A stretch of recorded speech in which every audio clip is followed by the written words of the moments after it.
C'est un lion qui rugit, un torrent qui jaillit, d'où seule furie, c'est l'amour de notre Père.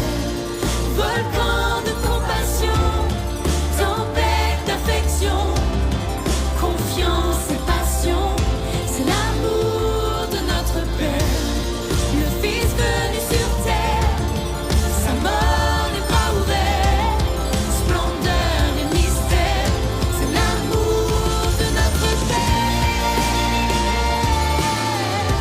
L'amour de notre Père.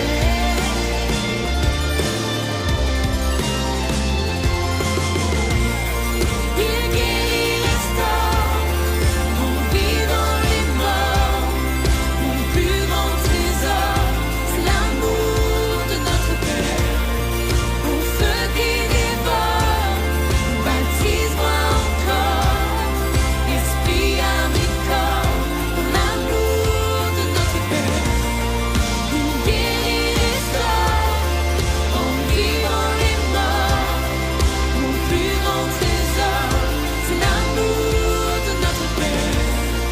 Au feu qui dévore, baptise-moi encore, esprit, âme et corps, pour l'amour de notre Père.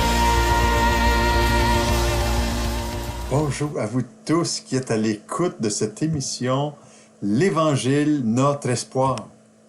L'amour du Père éternel a été manifesté en la personne de Jésus qu'il a envoyé parmi nous. Emmanuel, Dieu parmi nous. On vient de le fêter, on vient de célébrer cette naissance si merveilleuse de la venue du Messie. J'aimerais vous dire en ce début d'année 2021 que je vous souhaite la bénédiction de Dieu sur votre vie, sur votre foyer, sur vos amis, sur vos projets. Vous savez, ma prière, c'est que Dieu envahisse votre espace complète. Parce que Dieu a des bons projets pour ceux qui se confient en lui. J'aimerais vous dire aujourd'hui ceci. C'est que dès les temps anciens, les bénédictions de Dieu se manifestaient avec éclat, avec parfois dans le secret. Et dans le secret de votre foyer, merci d'être à l'écoute de cette émission. Sans plus tarder, j'aimerais vous dire ceci, un verset qui me parle, m'a parlé, et qui, je crois, peut vous parler aussi. C'est dans le livre du prophète Jérémie, chapitre 29, et le verset 11 que j'aimerais lire avec vous aujourd'hui, concernant ces projets de Dieu pour votre vie. Regardez qu'est-ce que l'Évangile nous dit dans ce prophète. Chapitre 29, verset 11, « Car je connais, dit le Seigneur, les projets que j'ai formés sur vous, projets de paix et non de malheur, afin de vous donner un avenir et de l'espérance. » Je vous pose la question, est-ce que vous croyez que nous avons besoin d'espérance dans ce monde? Est-ce qu'on a besoin de savoir un peu qu'il y a de l'espoir dans notre avenir? Vous savez, alors qu'on est en ce début d'année 2021, qu'est-ce que je peux m'attendre au juste? Comment je vais faire pour organiser ma vie cette année? Comment je vais faire pour investir mon temps à la bonne place? Quel projet qui pourrait améliorer ma situation personnelle? Toutes ces questions-là. Je me pose encore plein de questions quand je vois les projets de Dieu.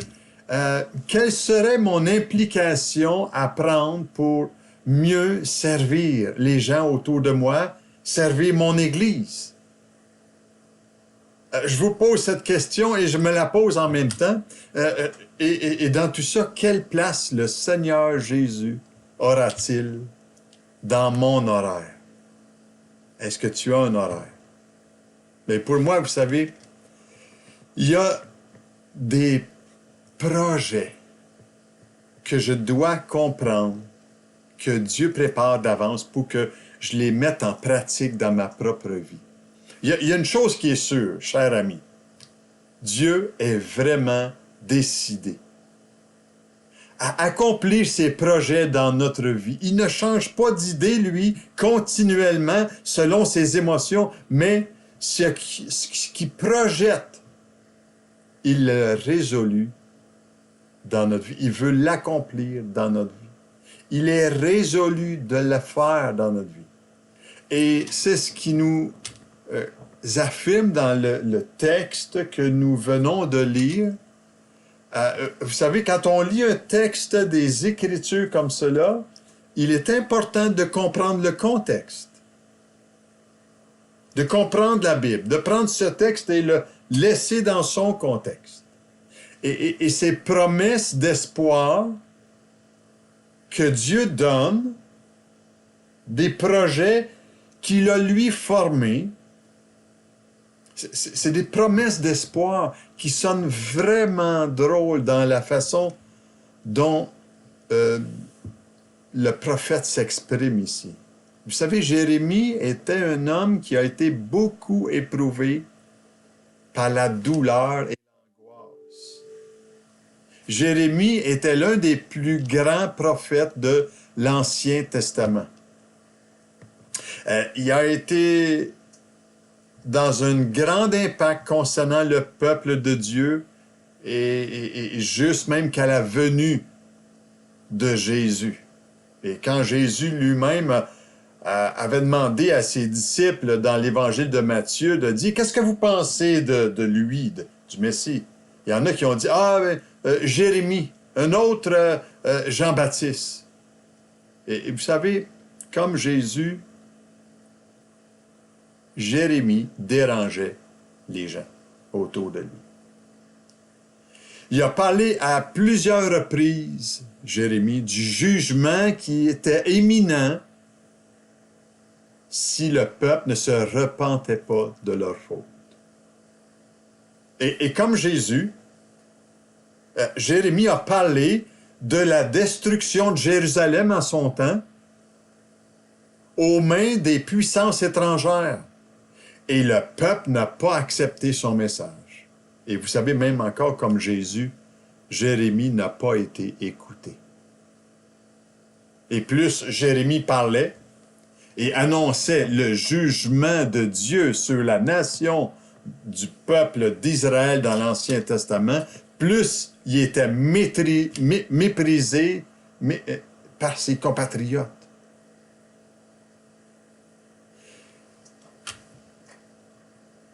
Il était considéré, vous savez, par quelqu'un d'insouciant. Il était ridiculisé, outragé par des gens de son propre peuple. Jérémie n'était pas le genre de personne, vous savez, à hausser ses épaules et à oublier les insultes à son sujet. Il était affligé par chaque insulte, chaque attaque faite à son égard. Et c'est pour cette raison-là qu'il a écrit à Dieu sa douleur de l'âme dans son livre qu'on appelle « Lamentation de Jérémie ». Et vous savez, c'est vraiment difficile parce qu'il a connu dans son ministère aucun succès. C'était au point où il a même pensé que tout son ministère était une illusion ou un mensonge même. Et malgré cela, vous savez, Jérémie a continué son ministère parce que la parole de Dieu était comme un feu qui brûle en lui. Mais il fallait qu'il parle. Il fallait qu'il le dise. Et même si c'était douloureux d'être méprisé par les siens, de ne pas être reconnu, c'était devenu clair que les Babyloniens allaient envahir la ville de Jérusalem à l'époque. Je vous mets dans le contexte de Jérémie. Jérémie a conseillé à son peuple de se soumettre à ceux qui venaient conquérir, c'est-à-dire Nebuchadnezzar, à l'époque. Et c'était inévitable parce que c'était Dieu qui les envoyait. Dieu allait envoyer son jugement parce que son peuple s'était détourné de Dieu. Et au moment où le roi, vous savez, Sédécias, le roi de Jérusalem à l'époque, faisait tout en son pouvoir pour tenir en tête aux envahisseurs, Jérémie était vu comme un traître. Il a été épargné, lui, Jérémie, par les Babyloniens, parce que les Babyloniens savaient que Jérémie avait encouragé leur victoire sur Israël. Et dans ce contexte de souffrance, j'aimerais vous dire, et de défaite, que Jérémie annonce le plan merveilleux de Dieu, c'est comme si Jérémie leur disait qu'il y avait de l'espoir malgré les apparences. Dieu était encore en contrôle de leur destinée. Je me pose la question en ce qui concerne la parole vivante de Dieu quand il dit le Seigneur, car je connais, moi, les projets que j'ai formés sur vous. Est-ce que Dieu ne serait pas en train de savoir qu'il a des bons projets pour toi et moi encore en 2021? Et j'aimerais vous dire qu'il y a de l'espoir malgré les apparences. Même si cette pandémie qui pèse lourd sur la population, j'aimerais vous dire, Dieu est assis sur son trône et voit très bien le cœur de chacun qui souffre. J'aimerais que tu dises cette promesse d'espoir aujourd'hui pour toi. Il y a de l'espoir. J'aimerais qu'on puisse se regarder ensemble aujourd'hui et dans les semaines qui viennent certainement. 4 dimensions de cette promesse-là. Je connais les projets. Dieu connaît ces projets-là dans ta vie. Et qu'on puisse envisager l'année 2021 avec espérance. Parce que j'aimerais vous dire que l'Évangile est notre espoir, mes amis. Qu'est-ce que tu vas faire? Qu'est-ce que tu vas faire avec ce message aujourd'hui? Les projets que Dieu projette sur ta vie cette année. J'aimerais te dire une chose aujourd'hui. Dieu est capable d'accomplir ses projets. Parce qu'il dit, car je connais les projets que j'ai formés sur toi, comme il l'a dit ici. La première vérité, je crois, dans ce passage-là, est vraiment saisissante. Est-ce que Dieu est vraiment capable d'accomplir ses promesses dans ses projets dans ma vie? Et je crois que c'est une question légitime, puisque si Dieu n'est pas totalement souverain, il ne pourrait pas garantir ses promesses. Parce que les circonstances pourraient l'en empêcher. J'aimerais vous dire, peut-être mettre juste une petite mise au point ici, là, parce que nous devons réaliser qu'il y a dans la Bible des mystères que nous ne comprenons jamais. Que ce soit sur l'existence de Dieu, de sa pleine suffisance, de son éternité, de sa triple nature, de son incarnation, et vous savez, la liste pourrait être longue. Personne n'est semblable à Dieu. Je ne peux pas mettre Dieu dans une boîte de compréhension humaine, mais je peux comprendre. Nous devons reconnaître qu'il est Dieu et que nous sommes ses créatures. C'est pour ça qu'il est normal que nous ne soyons pas capables de comprendre la pleine grandeur et tous les attributs de Dieu. Et nous ne devons pas être mal à l'aise avec ça. J'aimerais vous dire, les scientifiques n'ont pas Ils n'ont pas de difficulté à accepter qu'ils ne comprennent pas tout dans le domaine de la vie et de l'univers. Ils le découvrent constamment. Ils ne comprennent pas tout. Et c'est la même chose concernant la souveraineté de Dieu. La souveraineté de Dieu, c'est la base de tous les autres attributs de Dieu. C'est un concept que la Bible enseigne, qui est grand et qui nous dépasse. La souveraineté de Dieu, il y a quelqu'un qui a dit ceci en définition. Il a dit, Dieu possède l'autorité et la toute-puissance sur la création, afin d'être totalement souverain. Ainsi, il a la liberté et la puissance pour exercer un contrôle absolu sur le monde et sur l'histoire. Wow! J'aimerais vous dire, autrement dit, là, aujourd'hui, là, Dieu règne sur tout ce qu'il a créé sur la terre et dans les cieux. Rien ne lui échappe. Tout lui est soumis. Oui. Et si Dieu ne savait pas toutes choses, s'il n'était pas capable de faire toutes choses et de faire ce qu'il veut, il ne serait pas souverain. Il y a un commentateur qui dit ceci, « La souveraineté n'est pas un concept abstrait qui est dépourvu de toute valeur, mais c'est la doctrine qui donne de la valeur et de la substance à toutes les autres. » J'aimerais vous dire un fait vécu. Plusieurs années passées, quand moi et Sylvie avions 3 jeunes enfants de 7, 5 et de 2 ans et demi environ, nous vivions des moments difficiles avec nos enfants. Il y avait eu un empoisonnement à cause d'une dose d'antibiotiques trop forte par un pédiatre.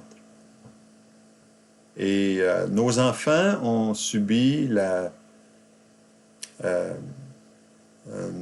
défaillance intestinale. Ils n'étaient plus capables de digérer. De fil en aiguille, on a dû se rendre à Sainte-Justine, à l'hôpital avec les spécialistes. On a eu un des meilleurs spécialistes à l'époque qui nous suivait, nous avait donné son numéro de cellulaire s'il arrivait quelque chose. Et Sylvie a fait un travail exceptionnel de suivi constant. C'était une femme à la maison, Sylvie, qui a pris soin des enfants et qui a donné son temps très, très consacré pour l'éducation des enfants. Et je bénis Dieu pour cela. C'est un choix qu'elle avait fait et que nous avions fait. Mais ceci étant dit, c'est que nous avons été dans une situation où l'antibiotique était en train de détruire leur flore intestinale. Et de fil en aiguille, on a essayé par d'autres antibiotiques de pouvoir remédier à cet empoisonnement-là et ça n'a pas fonctionné. Et je me rappelle un jour, après plusieurs mois, je vous dis, là, il était dans le mois de janvier, en ce temps-ci, on avait reçu nos familles et on avait été dans la possibilité d'hospitaliser les enfants, mais le spécialiste nous a dit, suite à tous les questionnements, non, gardez vos enfants à la maison, vous faites un très, très bon travail que nous, à l'hôpital, nous ne pourrions pas faire. Mais de fil en aiguille, avec les tests de sel, les tests de sang, et on a manqué de perdre notre plus vieille, Émilie. Et j'étais, je me rappelle, à l'usine où je travaillais à Joliette à l'époque, découragé. Nous connaissions le Seigneur, nous croyons dans le miracle, nous prions régulièrement pour nos enfants, pour leur santé, mais rien ne se passait. Et on était dans une situation désespérée. Et je me rappelle un jour, tout en travaillant à l'usine, parce que c'était une production régulière qu'on faisait, là, de tablettes de frigidaire, tablettes de poêle. Je pleurais dans mon âme. Et suite à cela, je demandais au Seigneur la direction pour la santé de nos enfants. Et je vous avoue qu'après 3 mois, où est-ce que tu cherches des solutions, tu n'en trouves pas, que tes enfants défaillent dans leur santé, juste pour vous mentionner que notre plus vieille était rendue avec... je faisais le tour de ses cuisses comme le tour de mon poignet ici, à l'âge de 7 ans. Et il était en train de défaillir. Et je me rappelle, un soir, Sylvie m'appelle, je travaillais le soir de 4 à minuit, puis Sylvie m'appelle me disant, « Denis, je ne sais pas si Émilie va passer la nuit. » Puis on était vraiment sous pression, je vous avoue. Et je me suis mis à vraiment crier dans mon âme. OK? Je criais pas physiquement, mais mon cœur pleurait et j'ai demandé à Dieu son aide pour qu'il puisse nous conduire. Si la science médicale ne pouvait pas, qu'est-ce qui est possible, Seigneur? Et on s'en remettait à Dieu, à tout ça. Et Dieu nous a parlé concernant sa souveraineté. J'ai ressenti vraiment dans mon âme que Dieu était en contrôle et qu'il fallait que j'aille dans la direction des produits naturels. Et de fil en aiguille, je vous conte cela. Pourquoi? Parce que dans sa souveraineté, nous qui avions un verdict du médecin qui nous disait « Monsieur, Madame Lavallée, moi j'ai épuisé mes ressources scientifiques de médecin, qui nous a dit cette parole. Il nous a dit, faites quelque chose avant de vous retrouver avec un enfant mort sur les bras. Je dois vous avouer que cette parole-là était dure. Mais je l'ai refusée. J'ai refusé le diagnostic d'un homme qui avait des très bonnes compétences, j'en conviens. Je ne veux pas négliger ces personnes du système de santé, loin de là. Mais mon Dieu, qui est souverain, lui, connaissait beaucoup mieux encore. Et je me souviens d'avoir reçu une paix de l'âme exceptionnelle. Et vous savez, quand on parle de la Bible, quand on parle de Dieu, Dieu confirme qu'il est souverain et capable d'accomplir ses promesses. Tous les auteurs de la Bible parlent de la souveraineté de Dieu. J'aimerais vous dire, même le prophète Isaïe dans l'Ancien Testament, que ce soit dans le Nouveau Testament, quand il dit « Moi, je suis l'Éternel », il n'y en a pas d'autre. Non, en dehors de moi, il n'y a pas de Dieu. Je t'ai doté de force sans que tu me connaisses, malgré malheur à qui conteste avec son Créateur. Vase parmi des vases de terre, l'argile dit-elle à celui qui le façonne, « Que fais-tu? Et ton œuvre, il n'a point de main. Malheur à qui dit à son père, « Pourquoi m'as-tu engendré? » Et à sa mère, « Pourquoi m'as-tu enfanté? » Ainsi parle l'Éternel, le Saint d'Israël et son Créateur. Veut-on me questionner sur l'avenir? Me donner des ordres sur mes enfants et sur l'œuvre de mes mains? C'est moi qui ai fait la terre et qui sur elle ai créé l'homme. C'est moi. Ce sont mes mains qui ont déployé les cieux. Et c'est moi qui ai disposé toute leur armée. Isaïe 45, 5 et versets 9 à 13 que je viens de vous lire. Quel passage incroyable qui exprime bien la souveraineté de Dieu au travers de la vie d'hommes, de femmes, de l'histoire. Encore, Isaïe dit ceci, « J'annonce dès le commencement ce qui doit arriver. Et longtemps d'avance, ce qui n'est pas encore accompli. Je dis, mes arrêts subsisteront et j'exaucerai toute ma volonté. C'est moi qui appelle de l'Orient un oiseau de proie, d'une terre lointaine, un homme pour accomplir mes desseins. Je l'ai dit et je le réaliserai, je l'ai conçu et je l'exécuterai. » Dieu avait pris une circonstance adverse du peuple d'Israël qui était dans une désobéissance de cœur pour envoyer un roi qui était venu pour détruire la ville de Jérusalem. Dans sa souveraineté, Dieu sait toutes choses. Et moi, dans mon petit besoin avec nos enfants, moi et Sylvie, on avait goûté comment Dieu, dans sa souveraineté, était bon dans ses plans, dans ses projets.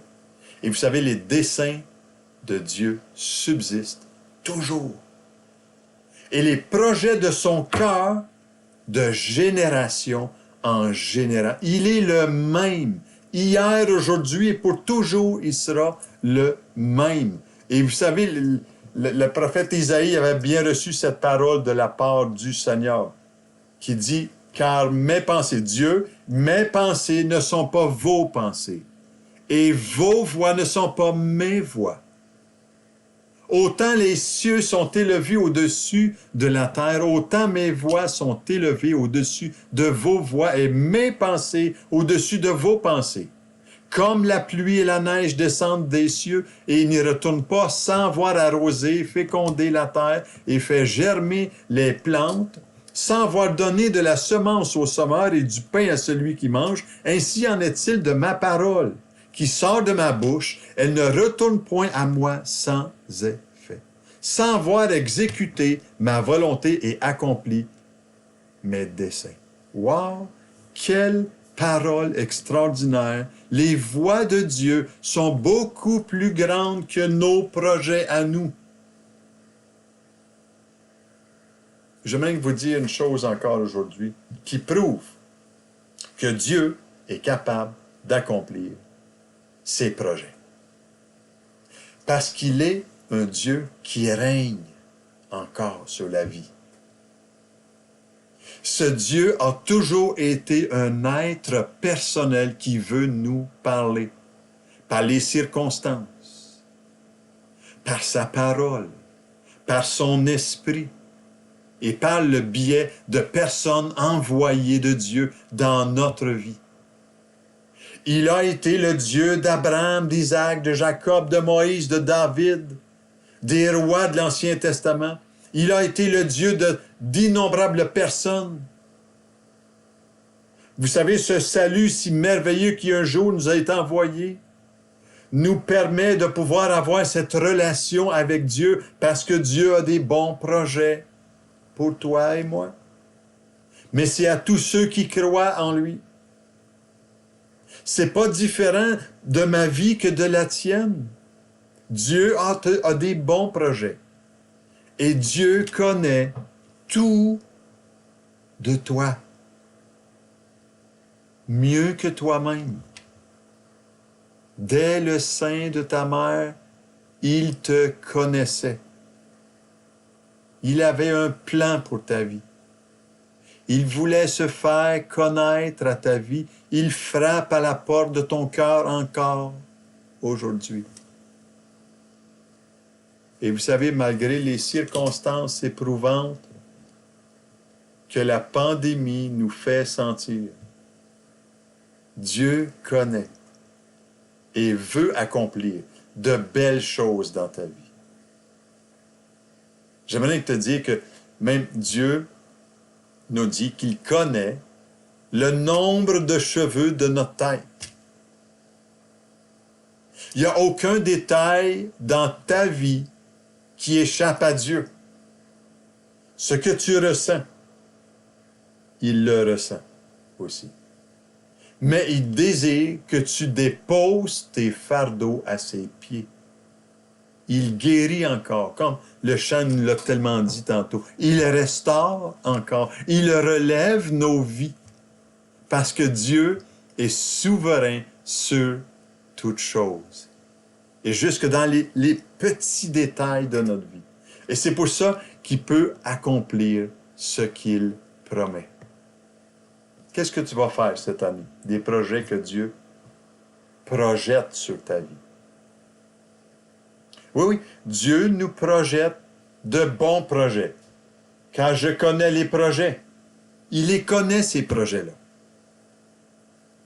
Mais maintenant que nous avons établi que Dieu est capable d'accomplir ses promesses, parce qu'il est souverain, quel projet a-t-il pour toi,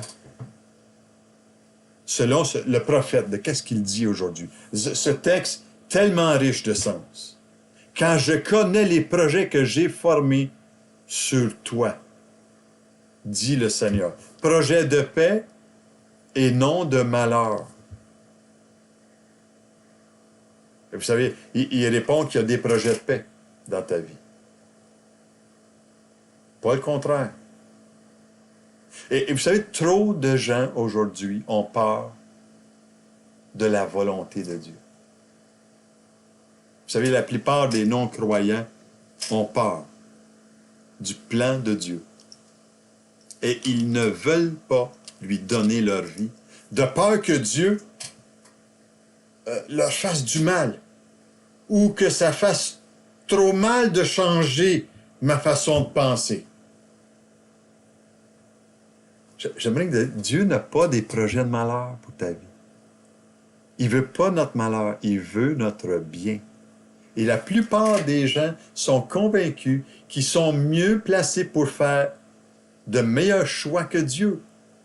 Et c'est un mensonge clair et net.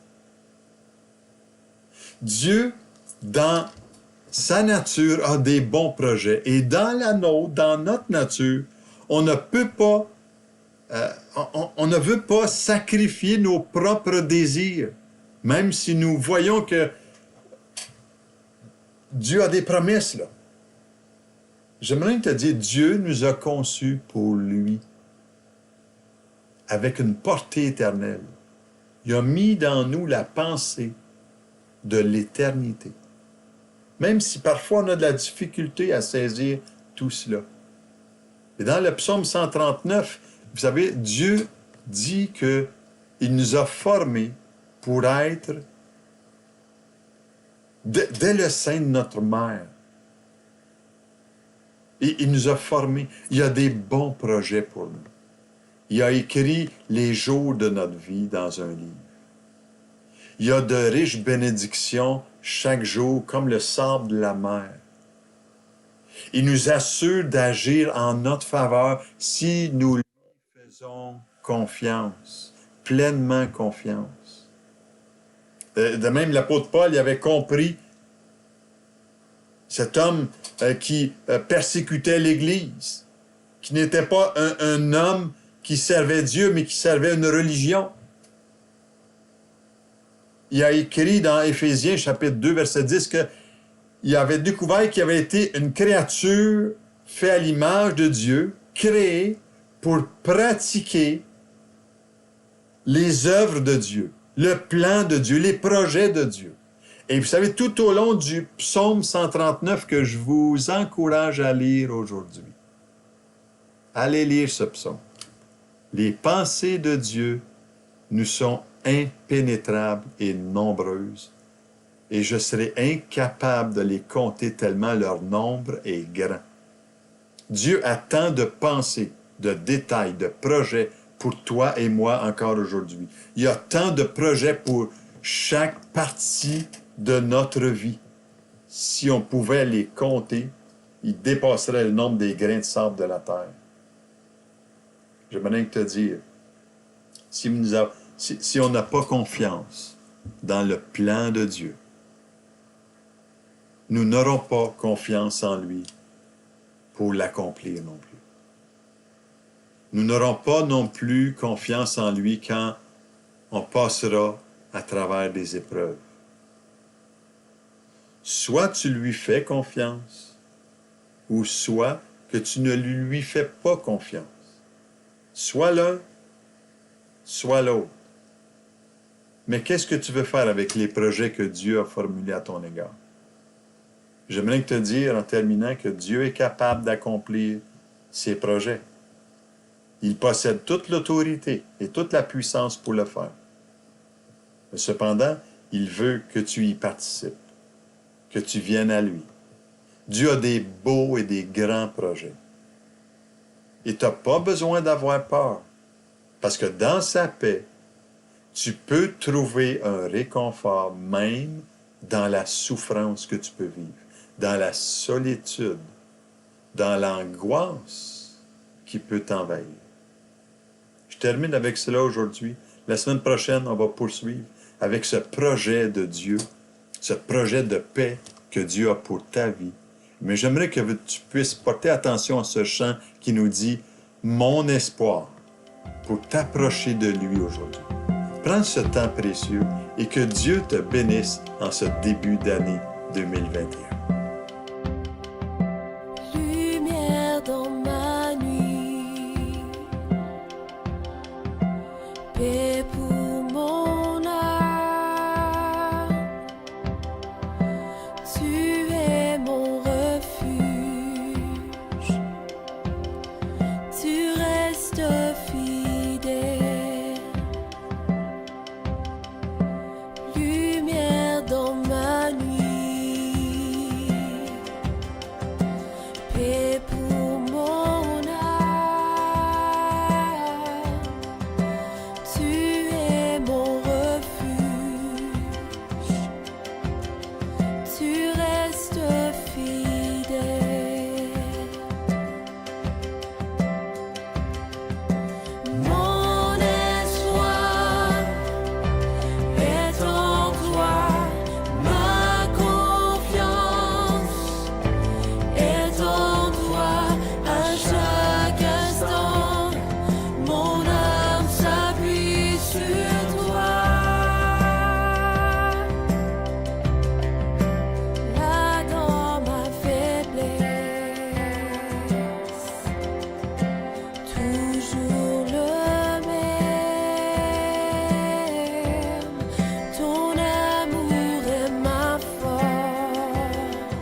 devant toi à chaque instant. Mon âme s'appuie sur toi. L'univers est à toi et ma vie devant toi à chaque instant. Mon âme s'appuie sur toi.